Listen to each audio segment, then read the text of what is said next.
ការសម្រេចចិត្តថាផ្លាស់ប្ដូរអ្វីមួយខ្ញុំជឿជាក់ថាពិបាកមែនតើនៅក្នុងការដែលចាប់ផ្ដើមឲ្យខ្លួនឯងទទួលយកឬក៏ដាក់ចិត្តថា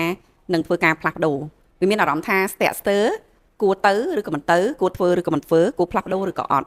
ហើយបើសិនជាជុំវិញខ្លួនយើងពោពេញទៅដោយអ្នកវិជ្ជមានចាគឺយើងតែងតែទទួលបាននៅគំនិតល្អថ្មី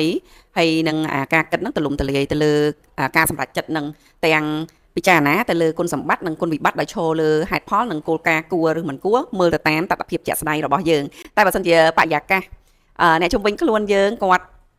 គេហៅថាអាចនឹងការគិតគាត់សម្បូរទៅដោយការគិតអវិជ្ជមានដោយការស្រឡាញ់ពួកពេលខ្លះអ្នកដែលជាទីស្រឡាញ់គាត់ស្រឡាញ់យើងអ្វីដែលគាត់ផ្ដល់មកឲ្យយើងគឺដោយក្តីស្រឡាញ់ដោយការចង់ការពារខ្លាចយើងមានផលលំបាកខ្លាចយើងឃ្លាតឆ្ងាយចាមានបញ្ហាដោយប្រការណាមួយអញ្ចឹងអាការដែលអត្តពលនៃអ្នកជំនាញខ្លួនហ្នឹងក៏វាជារឿងសំខាន់ដែរស្រឡាញ់ធ្វើឲ្យចម្រើនទៅមុខផ្លាស់ប្ដូរបានយ៉ាងល្អឬក៏ស្រឡាញ់បែបណាអញ្ចឹងអត់មានអ្វីក្រៅពីយើងខ្លួនឯងគឺជាម្ចាស់ជីវិតរបស់យើងនៅក្នុងការសម្រេចចិត្តដោយផ្អែកទៅលើគោលការណ៍ខ្ញុំឧទាហរណ៍ជាក់ស្ដែងចានៅពេលដែលយើងចង់សម្រេចចិត្តផ្លាស់ប្ដូរទីលំនៅផ្លាស់ប្ដូរ lifestyle នៃការរស់នៅផ្លាស់ប្ដូរផ្ទះផ្លាស់ប្ដូរទៅរកគេហៅថាផ្ទះនៃបំណងប្រាថ្នាក្តីសុបិនរបស់យើង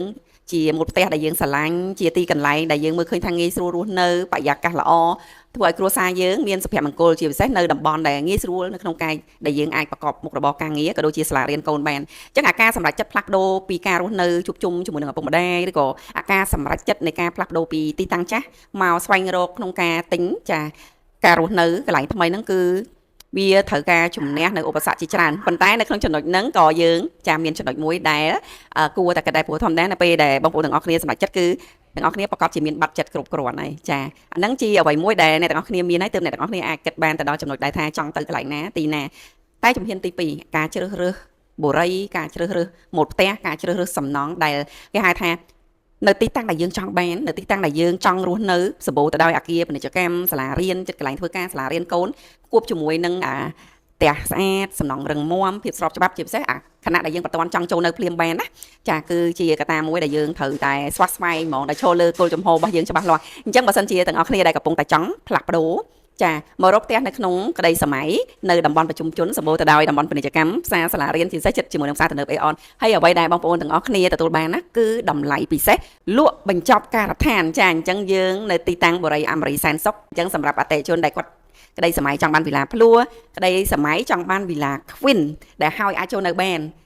នៅពេលដែលឃើញវីដេអូនេះហើយចាអាចតំណតំណងមកមើលដល់ទីតាំងផ្ទាល់